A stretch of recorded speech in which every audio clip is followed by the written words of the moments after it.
UGC पर एक विवाद हो रहा है और यूजीसी का विवाद यहां से शुरू होता है कि सरकार पढ़ने वाले बच्चों के बीच में जो सवर्ण बच्चों के द्वारा कभी कोई घटना घट जाती है उसको लेकर के दलित और ओबीसी बच्चों के संरक्षण के लिए एक कानून लेकर के आई है, जिसके कारण बड़ी भ्रामक स्थिति हो गई है और आज देश में बड़े पैमाने पर विरोध हो रहा है। ये मेरे सामने कुछ बच्चे हैं, इसमें हमारे भी बच्चे हैं और दलित समाज और पिछड़े समाज लगभग हर समाज के बच्चे हैं। ये रोज साथ में खेलते हैं। कितने दिन से तुम लोग साथ में खेल रहे हो? 5 साल। 5 साल से ये बच्चे डेली शाम को आते हैं और खेलते हैं। फिर इनको कोई नाश्ता पानी? हाँ, जैसे लड्डू, मिठाई, चाय, आम, मटर, सीजनल। यानी जो घर पर रहता है वो ये लोग साथ में बैठ करके ये नाश्ता करते हैं।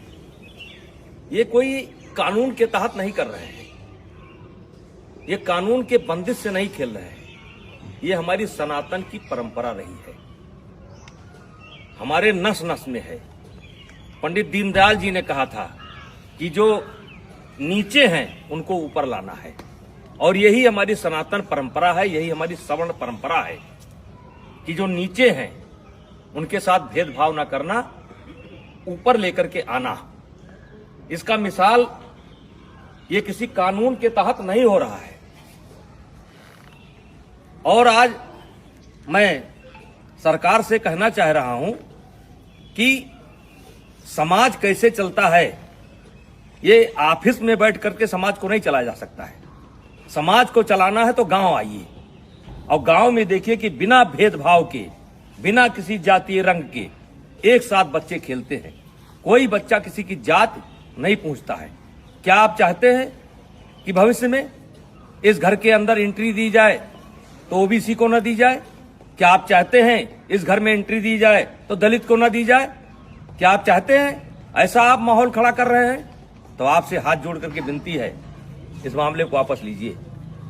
और मैं अपील करना चाहता हूं, सवर्ण समाज से अपील करना चाहता हूं कि इसमें संपर्क करिए ओबीसी के लोगों से। ओबीसी समाज के जो समझदार लोग हैं उनसे संपर्क करने की जरूरत है।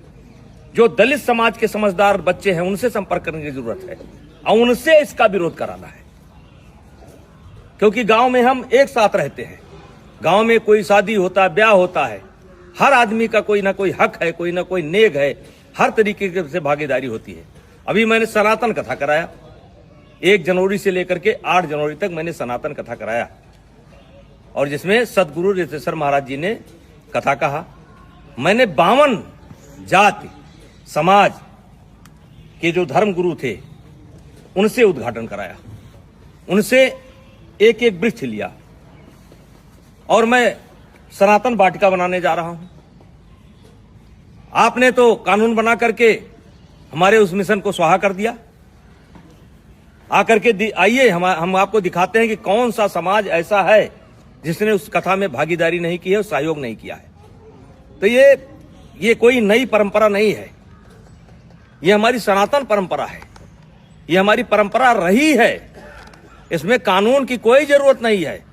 हाँ, कोई बच्चा गलती करता है जो क्षमा करने योग्य नहीं है तो उसको आप सजा दीजिए। यदा कदा घटनाएं घट जाती हैं, सजा दीजिए, उसमें कोई विरोध नहीं है। लेकिन ये जो कानून है ये समाज में टकराव पैदा करेगा और इसीलिए आज कई दिन से मेरे ऊपर दबाव पड़ रहा था, बोलो बोलो बोलो। हमने कहा हम गांव में जाकर के बोलेंगे। ये बच्चों को मैंने जानबूझ करके इकट्ठा नहीं किया है, इसमें हर जात समाज के बच्चे हैं और एक रोज की बात नहीं, रोज खेलते हैं।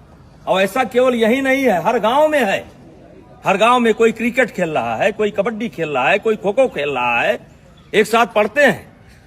वैसे भी इसके पहले आपने कानून बनाए, दलितों के ऊपर अत्याचार ना हो इसके लिए कानून बनाए।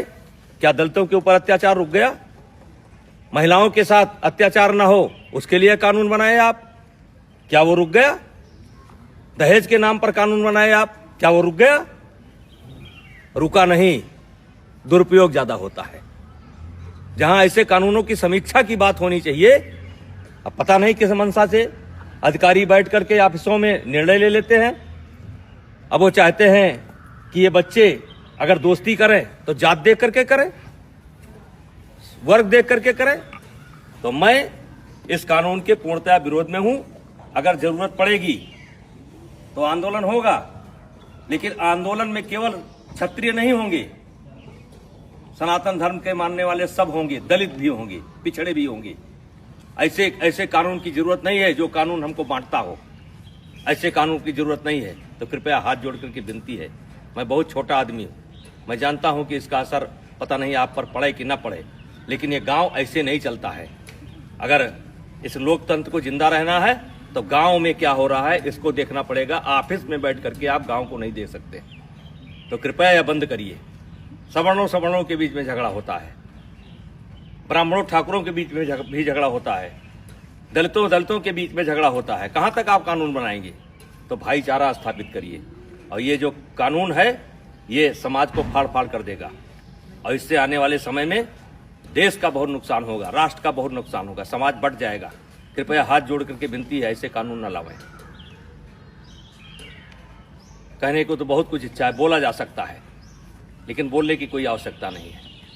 इस कानून से ये बच्चे बढ़ जाएंगे, ये जात देख करके दोस्ती करेंगे।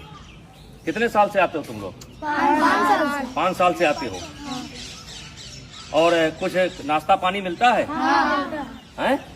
खेलते हो? तो मैं जो लोग भी लेकर के आए हैं उनसे कहना चाहता हूं कि ये कानून आपका समाज में भेदभाव पैदा करेगा और ये बच्चे बढ़ जाएंगे, और ये देश के लिए अच्छा नहीं होगा। और मैं इस कानून में, वैसे मैं एबीपी का बयान देख रहा था, संतुलन की बात की गई है। इस कानून में संतुलन नहीं है। आपने एक पक्ष को अपराधी बना करके खड़ा कर दिया है, और वकील का भी मौका नहीं दिया कि इनका वकील कौन होगा। तो जो गलत करता है उसको सजा मिलनी चाहिए, चाहे क्षत्रिय समाज का हो, चाहे ब्राह्मण समाज का हो, चाहे किसी समाज का हो, वो सजा का हकदार है। उसका कोई समर्थन नहीं करेगा, हमारा कोई समाज समर्थन नहीं करेगा। लेकिन आप ये बच्चों में भेदभाव मत पैदा करिए, स्कूलों में भेदभाव मत पैदा करिए। और मैं फिर अपील करना चाहता हूं दलित समाज के बच्चों को, जो पढ़े लिखे बच्चे हैं उनको अपील करना चाहता हूं, ओबीसी समाज के बच्चों को अपील करना चाहता हूं। ये देश हम सबका है, और इस देश में सौहार्द बनाए रखना हम सबकी जिम्मेदारी है। तो कृपया ऐसे कानून का समर्थन न करें। धन्यवाद। ठीक है।